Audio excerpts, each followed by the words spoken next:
This video is sponsored by Surfshark. Hi everyone, Thao here.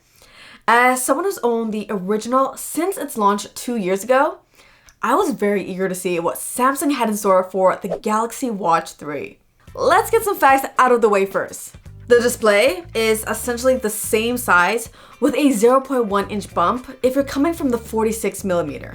The glass being used is Gorilla Glass DX instead of DX Plus that we saw on the older watches. It's a bit of a strange decision, but not something I'm all too worried about since we have the physical bezel. You're getting the same processor across the board, but a slight bump in RAM. Storage is doubled, up from 4 to 8 gigabytes, which should be handy for offline Spotify listening. Battery capacity is identical to the Active 2 lineup, but down from the original Galaxy watches, with the 46mm seeing a pretty substantial drop. In terms of sensors, you'll see the same list as the Active 2 with the addition of a new SpO2 reader. The Watch 3 cost about $70 more than the original back when it was released in 2018. Like the original, the rotating bezel is what really keeps me hooked on the Galaxy Watch line. If you've never experienced it before, it reminds me a lot of a scroll wheel on a nice mouse. So each click lands on either a widget when scrolling to the right or new notifications when scrolling to the left. You end up touching the display less, and navigating or scrolling feels almost addictive. Samsung states that the new watch is 8% smaller, 15% lighter, and 14% thinner. Now, although the body might be thinner, the new sensors on the back stick out more. So on a flat surface, the Galaxy Watch 3 is actually a little thicker. I say this because if you're turned off by the size and thickness of the original, the new watch isn't going to change your mind. I am a big fan of the redesign overall. It just has a more modern and luxurious look that strikes a nice balance between fashion statement and smartwatch. You can expect anywhere between 1 to 2 days of battery life, with the always-on display and GPS draining the most juice. To get close to the quoted 2-day battery, you'll likely have to turn the heart rate measurement to manual only, turn the always-on display off, and keep screen brightness pretty low. The bottom line is that you're probably going to be charging this daily, and charging takes about 2 hours from a near-dead battery. Coming from the original Galaxy Watch, the health and fitness stuff is a big step up. It'll do all the basics way more reliably, like measure your heart rate, count your steps, and track your floors climbed. There are 40 workout profiles that you can track, and it'll also automatically detect and track 7 activities. I found a lot of them to be hit or miss, but the auto tracking of my walks is awesome. EKG and blood pressure monitoring are included, but they aren't active. I know Samsung just got clearance in the US from the FDA, but there really isn't an update here in Canada. The workout screen has been revamped and now features a separate page for heart rate zones. So depending on your goals, you can slow down or pick up the pace. After your workout, that data syncs to Samsung Health on your phone. Here, you can check out a graph of your heart rate, the time spent in each zone, and things like workout duration, average heart rate, and calories burned. I really wish Samsung would tweak the way the calories are calculated, because as it currently sits, it doesn't feel too accurate. No matter how hard or easy I work during a 30-minute workout, it'll still only tell me I burned around 150 calories over and over. Workouts are also now visually displayed as dots in the app. The more time you spent working out, the larger the dot. This is fine, but I'd love to see Samsung integrate this daily activity widget into Samsung Health. Sleep Score is a new addition for you sleep trackers out there. They calculate this using heart rate and your movement. The idea is the higher the score, the better you supposedly slept. I like the concept, and hopefully they continue to build on this.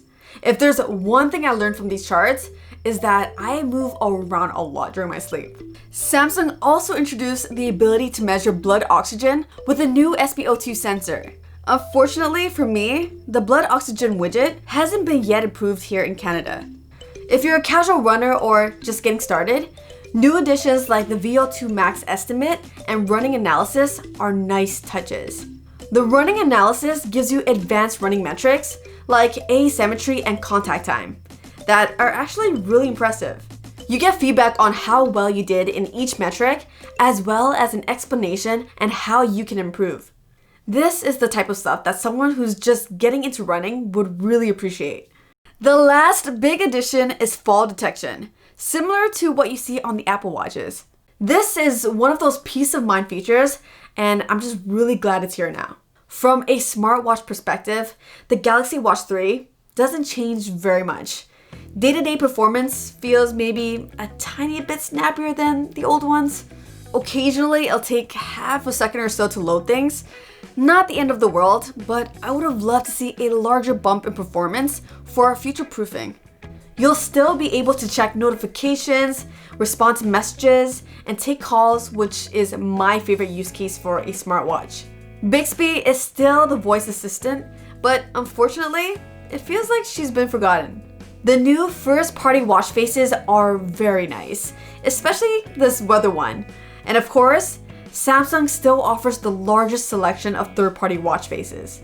They do a good job of providing the essential apps, but third-party app support still hasn't grown very much. On the bright side, Microsoft Outlook is now available on the watch. This should give those not pairing with a Galaxy phone a better email experience, as long as you're okay using Outlook as your main email app. Okay, before I wrap up, I gotta give a huge shout out to Surfshark for sponsoring this review. Surfshark is a VPN used to encrypt the internet traffic sent to and from your devices. This ensures nobody can see where you are and what you're doing online, especially relevant on unsecure public Wi-Fi. While visiting Japan, I fell in love with several Japanese shows on Netflix, but to my disappointment, they weren't available when I got back home. With Surfshark, I've been able to bypass the geo restriction and continue to watch without physically being in Japan. There's also no limit to the number of devices you can connect at a time. So with one account, all your loved ones can stay secure too. Try Surfshark now by clicking the link below and using my promo code Thao. You'll get 85% off and 3 months completely free. The Galaxy Watch 3 feels like a very familiar watch. It's basically a refined Galaxy Watch body with Galaxy Watch Active 2 internals and a sprinkle of some new health features. The moment EKG and blood pressure monitoring are made available, I would have no problem recommending this to original Galaxy Watch owners, especially if health and activity tracking are important. If you don't care about those things, I say stick with the original Galaxy Watch until the next version.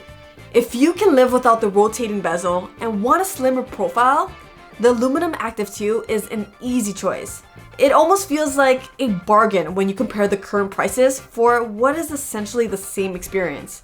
Personally, it's not the massive upgrade I was hoping for, especially in the battery department, which is why I was sort of lukewarm about it. But the gorgeous new looks and the much better health and activity tracking ended up winning me over in the end.